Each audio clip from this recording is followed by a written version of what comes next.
জামাই, আমার মেয়ে তোমার সাথে কি নিয়ে ঝগড়া করছে একবার খালি বলো, মাইরার হাড্ডি গুড্ডি গুঁড়া করে দিব। আব্বা, আপনার মেয়ে আমার সাথে কোনো কিছু নিয়ে ঝগড়া করে নাই। তাহলে তুমি আমাদেরকে এত তাড়াতাড়ি কেন আসতে বলছো? আপনাদেরকে তাড়াতাড়ি আসতে বলছি কারণ আব্বা আম্মা আপনাদের দুজনের জন্যই সারপ্রাইজ আছে। তাই নাকি? কি সারপ্রাইজ জামাই? আপনারা একটু সরে আসেন, দেখাচ্ছি। এই যে আব্বা, এই হলো আপনার সারপ্রাইজ মোটরসাইকেল। বাহ, খুবই ভালো লাগছে জামাই। এই বাইক তুমি চালাইলে তোমার একদম নায়কের মতো লাগবে। ধন্যবাদ আব্বা, কিন্তু এই বাইকটা আমি চালাবো না, চালাবেন আপনি। এই নেন চাবি, আপনার জন্য সারপ্রাইজ আছে। শিরিন, আমার গিফটটা নিয়ে আসো। বিয়ের সময় তো তাড়াহুড়ার মধ্যে আপনাদের কিছু দিতে পারি নাই, তাই আব্বার জন্য বাইক আর আপনার জন্য এই মোবাইলটা। আব্বা, আপনার বাসা থেকে অফিস অনেক দূরে, আর আপনি প্রত্যেকদিন বাসে করে অফিসে যান, আপনার তো অনেক কষ্ট হয়। আর শিরিনের কাছ থেকে শুনছি আপনি বাইক চালাতে পারেন, তাই আপনার একটা বাইক গিফট করলাম। এখন থেকে কষ্ট করে বাসে আর অফিসে যাইতে হবে না, এখন থেকে অফিসে যাবেন বাইকে করে।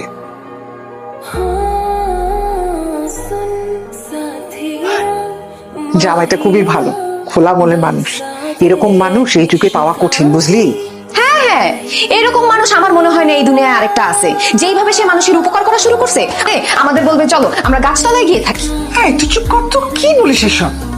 আমি তোকে হেল্প করুন। না না না না না না, প্রশ্নই ওঠে না। তুমি এগুলো কোনো কিছু ধরবা না। সে যদি এসে দেখে তুমি রান্না বান্না করতেছো, আমাকে হেল্প করতেছো, তাইলে আমাকে জানে মাইরা ফেলবে।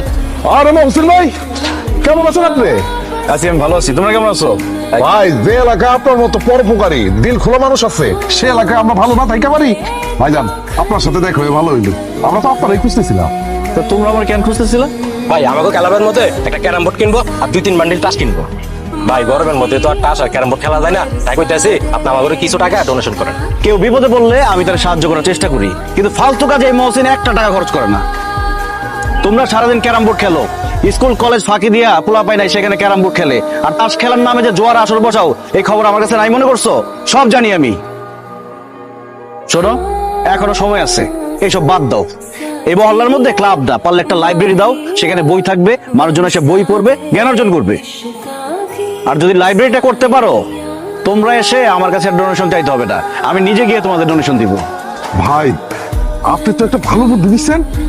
ঠিক আছে ভাই, ক্লাব বাদ, আমরা মহল্লার মধ্যে একটা লাইব্রেরি দিব। ঠিক আছে, ভেরি গুড। শোনো মুমিন মুসলমান, করি আমি নিবেদন, ভাই গো 2 টাকা দিয়ে যান। আল্লাহ গো, আল্লাহ আপনার জন্য দোয়া করি গো। আরে বাবা গো, কত টাকা ভিক্ষা দিয়ে দাও। এই, আপনাকে দেখতে তো সুস্থ সবল মানুষ মনে হয়, কাজ করে খেতে পারেন না, ভিক্ষা করেন কেন আপনি? না রে বাবা, আমি সুস্থ না, আমার পায়ের মধ্যে পছন্দ হচ্ছে। আরে কি অবস্থা, পায়ে তো সত্যি পছন্দ হচ্ছে। আপনি এইভাবে যে রয়েছেন, চিকিৎসা করেন না কেন? আপনি কোনো চিন্তা করেন না, আপনার চিকিৎসার দায়িত্ব আমি নিলাম, আমি আপনার চিকিৎসা করাবো। আপনার কিছু টাকা দিয়েছি। থাক বাবা, ভিক্ষা দিতে হইব না। বাবা গো, অনেক দিন ধরে না ভালো মন্দ কিছু খাই না, তুমি কি আমার একটু গরুর মাংস দিয়ে ভাত খাওয়াইতে পারবা? শোনেন, আমাদের বাসায় মেহমান আসছে, আমার শ্বশুর শাশুড়ি, কিন্তু দুপুরে আপনি আমার সাথে আমাদের বাসায় খাবেন।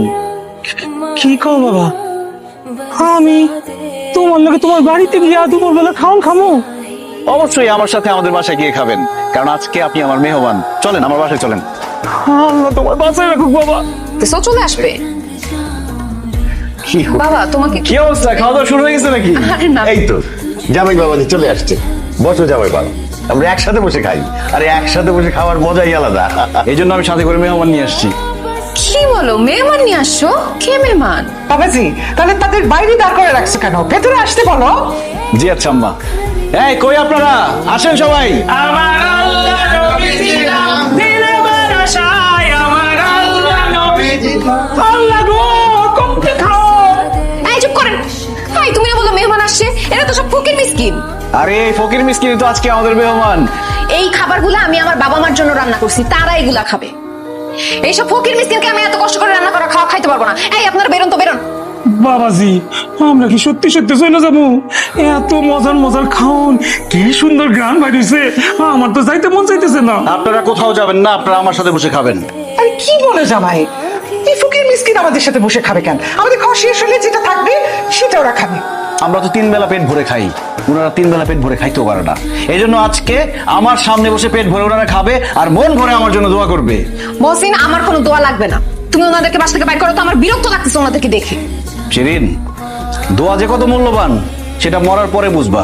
তুমি মরে গেলে তোমার সাথে টাকা পয়সা ধন সম্পত্তি খাওয়া অহংকার কিছুই যাবে না, যাবে শুধু এই দোয়াটা। সেই জন্য তোমার দোয়া নাও লাগতে পারে, কিন্তু আমার দোয়া লাগবে।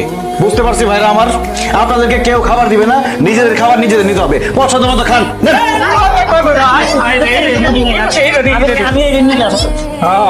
ঠিক আছে? ওঠো, ওঠো, এখানে থাকা যাবে না, চলো বাড়িতে চলো। না, সুন্দর করে খান, আস্তে আস্তে খান। ভাই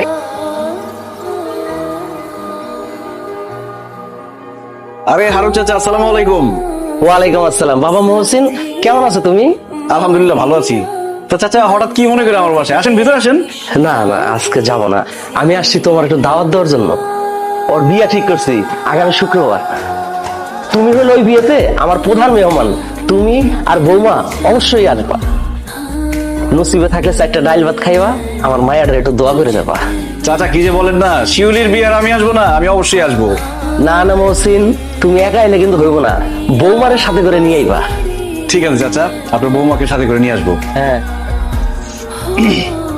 ছবি টবি তুলো। আসসালামু আলাইকুম চাচা। ওয়ালাইকুম আসসালাম। মহসিন বাবা, তুমি আসছো? ও বৌমারে নিয়ে আসছো? ওয়ালাইকুম আসসালাম। আমি অনেক খুশি হয়েছি, তোমার জন্য অপেক্ষা করতেছিলাম। তাইলে আর দেরি করে লাভ কি? কাজী সাহেব, বিয়ের কাম শুরু। বসো বাবা, বসো বসো। কাজী সাহেব দাঁড়ান, বিয়ে হইব না কেন বাবা? কি হয়েছে? কি হয়েছে আপনি জানেন না? স্বর্ণ অলংকার কেনার জন্য টাকা জোগাড় করতে পারি নাই, তবে আমি আপনাকে কথা দিতেছি, বিয়ের 1 মাসের ভিতরে আপনাকে যা যা স্বর্ণ অলংকার দেওয়ার কথা ছিল আমি দিয়ে দেব। আপাতত বিয়েটা হয়ে যেতে দেন। এই সমস্ত কথা কয়ে এখন লাভ নাই। এই সমস্ত কথা চেয়া বেচবো না। আমি ভালো করে জানি কোনো মতে বিয়েটা হয়ে গেলে আপনি স্বর্ণ অলংকার তো দূরের কথা, একটা নতুন শাড়িও দিতে পারবেন না। শোনেন, আমি সাফ করে আর দিতেছি, আমার মা যা যা কইছে এই স্বর্ণ অলংকার দিবেন, তারপরে বিয়ে হইব, নাইলে এই বিয়ে আমি করুম না। আচ্ছা ভাই, আপনি আমার একটা কথা বলেন তো, আপনি কি স্বর্ণ অলংকার বিয়ে করতে আসছেন নাকি শিউলিকে বিয়ে করতে আসছেন? কেন, শিউলির বিয়ে করতে আইছি? যেহেতু শিউলিকে বিয়ে করতে আসছেন, শিউলিকে বিয়ে করেন। আপনি মাঝখানে নাক গলাইতেছেন কেন? আমি কথা বলতেছি এখানে, আপনি নাক গলাইতেছেন কেন? হ্যাঁ, আমি আবারও কয়ে দিতেছি, স্বর্ণ অলংকার পাইলে আমি আমার ছেলের এখানে বিয়া করামু, নাইলে আমি বিয়া করামু না। মা, তুমি একটা ফকিন্নির মায়ের লগে আমার বিয়ে ঠিক করছো। এই ফকিন্নি স্বর্ণ অলংকার তো দূরের কথা, একটা কানা করেও দিতে পারবো না।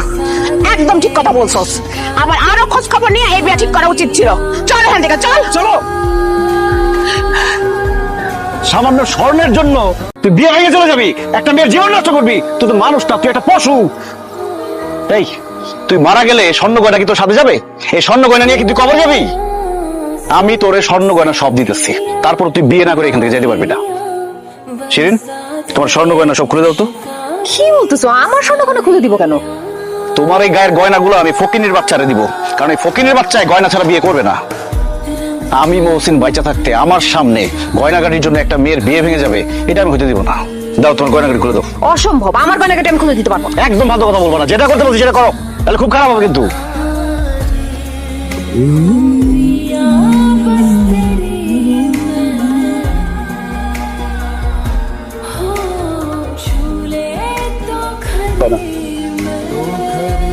এখন শিউলির বিয়ে করতে কোনো আপত্তি আছে? স্বর্ণ অলংকার যখন পাইছি তখন আর আমার এই বিয়েতে আপত্তি নাই, আমি রাজি। আমার ওই বিয়াতে আর কোনো আপত্তি নাই। একটা কথা মনে রাখিস, আমি মহসিন আমার বউয়ের গয়না খুলে আমি তোরে দিছি। বিয়ের পরে যদি শিউলি কোনো কমপ্লেন তার বাবার কাছে করে, তোর একদম জানে মেরে ফেলাম, আর তোর মারে কিন্তু আমি গাইরা ফেলাম একদম। কাজী সাহেব, বিয়ে পড়ার। মহসিন বাবা,